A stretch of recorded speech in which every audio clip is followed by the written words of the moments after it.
उसके बाद लोग जेंगी को कुछ कुछ बताने लगते हैं, जिसके बाद जेंगी बोलता है कि जो अगर मेहनत नहीं करेगा उसे तुम लोग मार दो।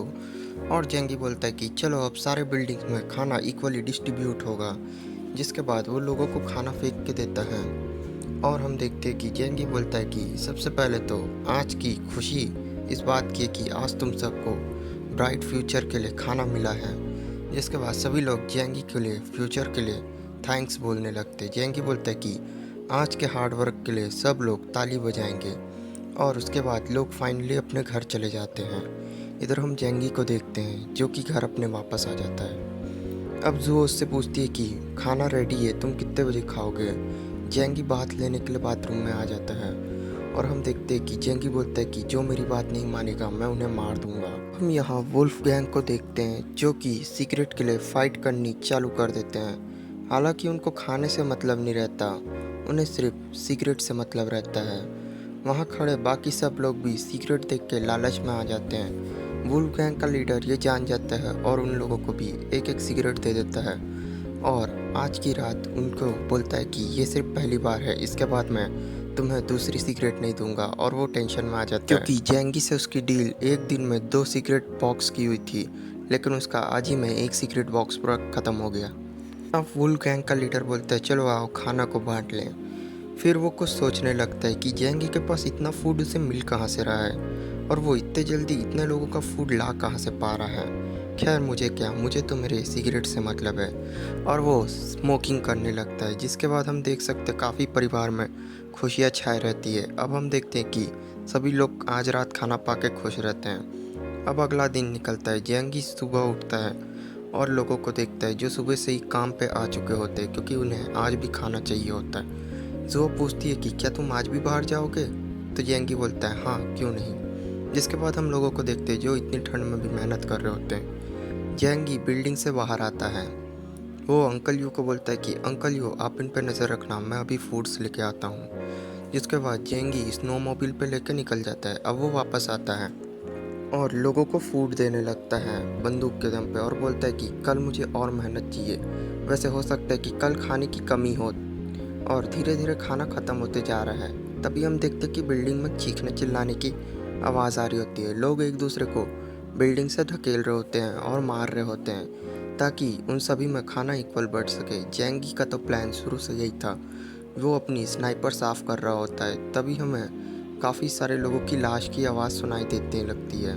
तभी जेंगी बोलता है कि चलो finally plan is working. And हम देखते हैं अगला दिन होता है और जेंगी वहाँ बाहर काफ़ी सारी लाशों को देख के ये सोचता है कि मैंने इतने की तो उम्मीद नहीं की थी। फिर जेंगी वहाँ पड़े सभी लाशों को देखता है और बिल्डिंग में लगे खून को देखता है। वो बोलता है कि सही में लोग यहाँ के जल्लाद होने लगे हैं। जिसके बाद ये क्या हुआ करके वो एक आदमी से पूछता है। तभी वो आदमी जेंगी को बोलता है कि मुझे भी नहीं पता बॉस। जिसके बाद हम देख सकते हैं कि वो लाश अकड़ चुकी होती है। अब उन्हें देख के काफ़ी लोग डरने भी लगते हैं कि ये क्या हो रहा है करके। पर जेंगी बोलता है कि कुछ नहीं, तुम लोग अब जाओ और काम करो।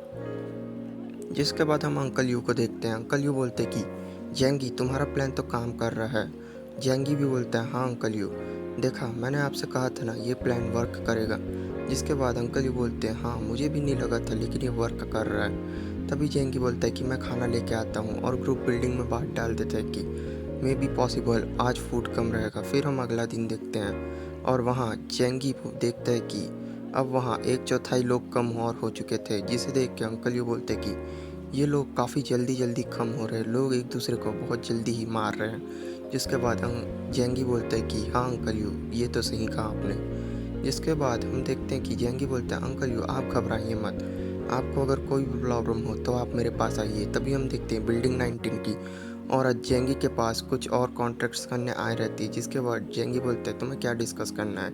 तभी वो अपना प्लान सुनाने लगती है कि मुझे थोड़े खाने और चाहिए। जिसके बाद जेंगी बोलता है रियली, पर मैं तुम्हें ये क्यों दूँ।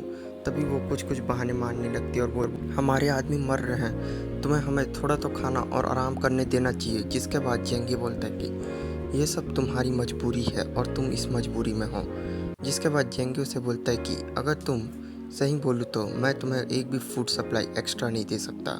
300 मतलब 300 लोगों का ही खाना। जिसके बाद वो बोलता है कि अब जाओ अपना काम करो, और जेंगी उसे पटक देता है बर्फ़ में। इसके बाद वो औरत उसे गाली देने लगती है और बोलती है कि प्लीज़ जेंगी, मेरी टीम को खाने की बहुत ज़रूरत है। जिसके बाद वो ली जियांग की टीम को देखता है जिसमें से एक भी मेंबर कम नहीं हुआ रहता है, यानी कि कोई भी नहीं मरा होता। ली जियांग से जेंगी पूछता है कि क्या बात है जेंगी, तुम यहाँ कैसे? जिसके बाद जेंगी पूछता है कि काम कैसा चल रहा है? तभी ली जियांग बोलता है क्या?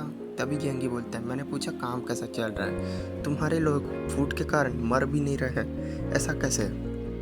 तभी ली जियांग बताता है कि हम ये सब इक्वल डिस्ट्रीब्यूट कर रहे हैं। तभी जेंगी ली जियांग को बोलता है कि अच्छा ऐसी बात है तो चलो काम पे लगे रहो। और ली जियांग सोचता है कि मैंने तो इससे एक्स्ट्रा फूड की बात ही नहीं की, खैर छोड़ो, हमें काम करना चाहिए, जितना मिल रहा है वही बहुत है। जिसके बाद हम बिल्डिंग 5 और बिल्डिंग 26 के आदमियों को देखते हैं जो जेंगी से सीक्रेट की मांग कर रहे होते हैं, यानी कि छल्ले बनाने के लिए स्मोकिंग की। जिसके बाद जेंगी उन लोग के साथ चला जाता है और उन्हें खाना देने लगता है। जिसके बाद हम देख पाते हैं कि कुछ आदमी आके जेंगी को राज बताएंगे और ये सब कौन मार रहा है ये भी बताएंगे। बोलते हैं सभी जेंगी की सेवा करने के लिए एकदम आतुर हो जाते हैं। जेंगी बोलता है कि बस बस, खाना में सिर्फ कुछ ही क्वांटिटी में है और कुछ ही लोगों को मिलेगा। जेंगी के लेफ्ट और राइट यानी कि दो आदमी बोलते हैं कि हमें भी फूड चाहिए बॉस। तभी वो बोलते हैं कि तुम लोगों के लिए स्पेशली बचा के रखा है, फिक्र मत करो, तुम मरोगे नहीं। जिसके बाद वो दोनों का चेहरा एकदम हैवानों की तरह हो जाता है। अब जेंगी घर वापस आ जाता है और बोलता है कि ऐसा रोज़ रोज़ कब तक चलेगा, ये लोग जल्दी ही क्यों नहीं मर जाते, मेरा बस चले तो मैं एक ही बार में, बस मुझे बहाना मिलने दो, मैं इन सभी को मौत के घाट उतार दूंगा। जेंगी अगले दिन भी फूड सप्लाईज लेने चला जाता है और हम देखते हैं कि जेंगी को वहाँ एक कूल मास्क भी मिल जाता है। इसके बाद जेंगी वहाँ सोच के खड़ा होकर सोचता है कि क्यों ना थोड़ी सिगरेट मैं भी पी लूँ। उसके बाद जेंगी सोचने लगता है कि क्या मेरे को 25 बिल्डिंग को ख़त्म कर देना चाहिए, क्योंकि ये लोग तो किसी काम के नहीं हैं। फिर जेंगी बोलता है कि बस मुझे एक बहाना चाहिए, बाकी मैं सभी को मार सकूं। जिसके बाद जेंगी वापस आ जाता है और सभी को फूड सप्लाईज ले जाने के लिए बुला लेता है। और जेंगी फ़ोन करके अदर बिल्डिंग वाले जिन लोग नहीं आ रहे थे उन्हें भी बुला लेता है और बोलता है कि ये लो खाना मैं ले आया हूँ। जेंगी के मन में सिर्फ प्लान तो चल रहा था, लेकिन पता नहीं जेंगी के मन में क्या था। बाकी सब लोग भी जेंगी को मारने का प्लान बना के आए थे आज। उसमें से बिल्डिंग नंबर 21 को जैसे ही जेंगी बोलता है कि, और पीछे से हम देखते हैं कि बिल्डिंग नंबर 21 यानी कि वुल्फ गैंग का आदमी जेंगी के ऊपर बंदूक तान देता है और बोलता है कि अब तुम गए जेंगी। तभी वहाँ गोली चला जाती है और अंकल यू जेंगी के बीच में आ जाते हैं। जेंगी अंकल यू को देख के काफ़ी ज़्यादा घबरा जाता है और अब उसके सर खून चढ़ जाता है। पीछे से एक आदमी तुरंत तलवार लेकर जेंगी को मारने आता है। तभी जेंगी स्नाइपर निकाल लेता है, ये जेंगी का ही आदमी होता है और जेंगी अब सब मारो करके सबको गोली मारने लगता है। जिसके बाद वहाँ देखते ही देखते जेंगी लाशों का ढेर बना देता है। लोग वहाँ से डर के भाग भी रहे होते, लेकिन जेंगी रुकता नहीं है। उसे ऐसा लगता है कि अंकल यू को मार के तुम लोगों ने बहुत गलत किया। लोग घबराने लगते हैं पर जेंगी किसी पे भी तरस नहीं खाता है। वो सभी को वहाँ खड़े लोगों को मार देते हैं। जब उसकी गन में राइफल में मतलब बुलेट ख़त्म हो जाती है तब वो 2 गन निकाल लेता है और उससे शूट करने लगता है। वो वुल्फ गैंग बिल्डिंग नंबर 5 और बिल्डिंग नंबर 19 के ओनर को देख के बहुत ही ज़्यादा गुस्सा हो जाता है।